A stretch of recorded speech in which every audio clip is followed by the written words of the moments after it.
The debate over transgender athletes is reigniting thanks to the Connecticut State Track Championship this past weekend. Terry Miller and Andrea Yearwood are both transgender high school sprinters, transitioning to female. They took home first and second place, respectively. Hey, second place guy, like, you got beat by a girl?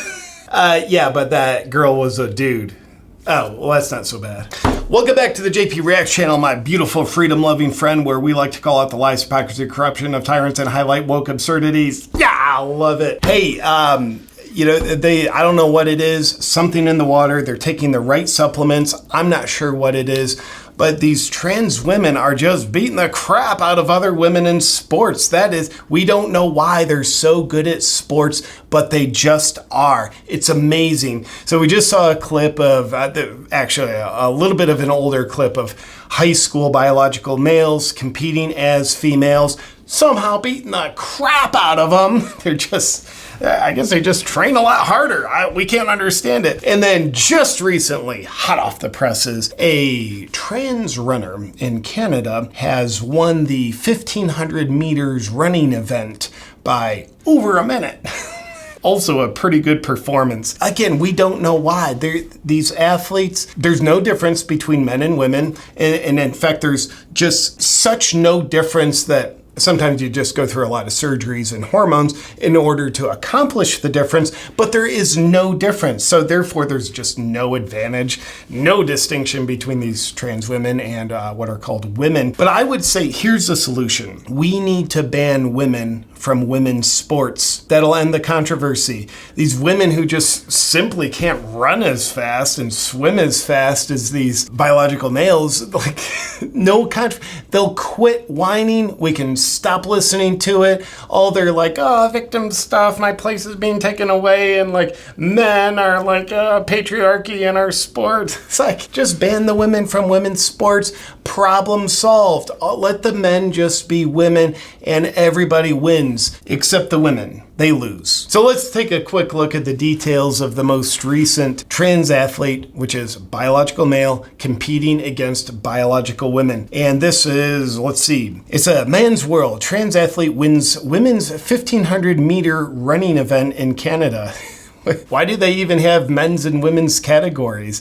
Because there is no difference. It's just weird that they would have different categories. A transgender athlete coasted to victory in the women's 1,500 meter running event in Canada, marking yet another event which a biological male outcompeted his female counterparts. I appreciate the writing here where they're definitely pronouncing accurately. Tiffany Newell, 50 years old. I don't know that that's her identified age. It might be her biological age, but what does she identify? She might be 3,000 years old. She might be a 2-year-old. We don't know. You gotta ask. Placed first in the women's age 50, 1,500 meters, which is open to women, and apparently men, age 50 to 54 at the Canadian Masters Indoor Championships. Now this is breaking news. This person has repeatedly placed first in women's events. Oh, and has set global records in her age category since first transitioning since 2017. So 2017, 2023, so that's 6 years. This person has been a lifelong woman for 6 years. So before that, 44 years,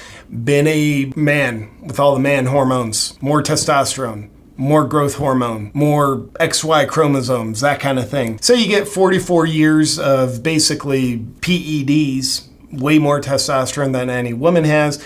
And maybe now, I don't know the hormonal profile, I don't see the medical records, don't care to know. But now let's just pretend got the hormones going to that of a woman. Not that you can ever fully do that, but you're riding that on 44 years of performance enhancing drug use. I wonder why he keeps placing first. Global records, whoa. And here's an interesting part. This person's time was 5 minutes, 7 seconds. Cool, 1,500 meters. That's about 100 meters short of a mile. That is a pretty fast time. Great, shout out. That's amazing. Second place. Not even close. Second place was 6 minutes, 19 seconds. So that's over a minute fast. That's like a minute and a quarter faster in a relatively short race. Like beating someone by over a minute in a marathon, like cool, it's a longer race. Makes sense. But in such a short race, you're beating the pants off these women by over a mile. I mean, this is like Leah Thomas margins of victory. Article goes down. Newell, this is the athlete, previously rejected the idea of an open category where transgenders would compete with each other.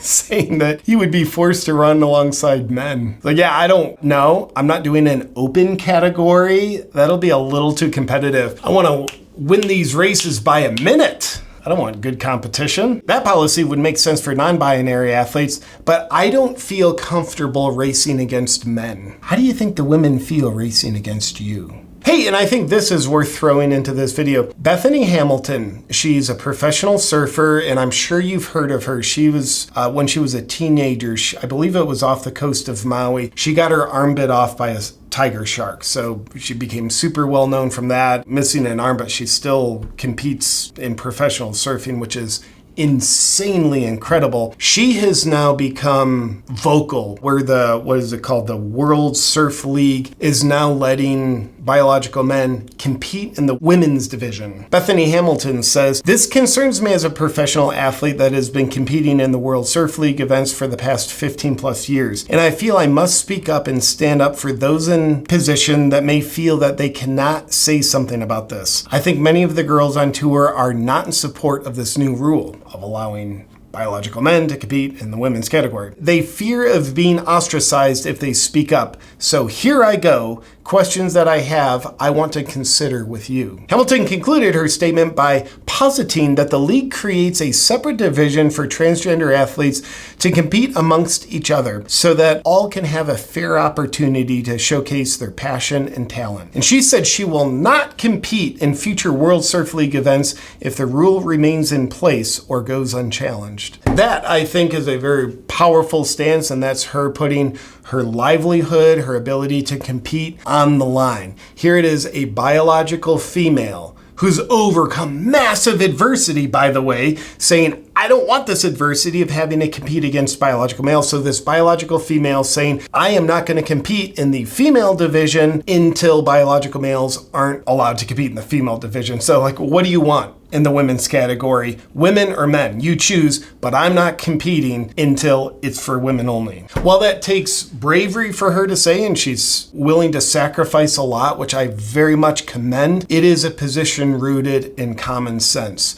which, as we know, isn't the most common thing anymore. So I'll be keeping my eye on the sporting world. In a second, I gotta go. I'm late for Little League practice. I'm competing in the 6 and 7-year-old division. I know. Last year I competed in the 4 and 5-year-old division, but I was finding winning each game by only 47 points wasn't quite competitive for me. I want like margins of victory by like 30 runs. You know, keep it somewhat close, keep it interesting. But with that said, I want to thank the sponsor of today's video, Boncharge, and their infrared sauna blanket. I have an announcement. I would like to thank the sponsor of today's video, my favorite new wellness product I've gotten in the past year, Boncharge and their infrared sauna blanket. Get this, research has shown that using a sauna between 4 and 7 times a week gives you a 40% reduction in all-cause mortality. And aside from helping me not die, the benefits I get from the infrared sauna blanket are helps me recover from exercise, helps me recover from injuries, helps me detoxify myself, and it boosts my metabolism. After I get out, I feel renewed and energized. The benefits of using a sauna are clear, but the problem with using a sauna is most sauna systems are extremely expensive and take up a lot of space in your home, making them not very practical for most people. But the Boncharge infrared sauna blanket is extremely cost effective, and I love the fact that it's compact. I roll it out when I'm using it, I clean it up and put it away when I'm done. If you want to take your wellness to the next level with the best, most cost-effective infrared sauna system on the market, then just go to boncharge.com/JPReacts. And while you're there, use the discount code JPReacts for 15% off. Once again, that is boncharge.com/JPReacts, discount code JPReacts. Thank you, Boncharge.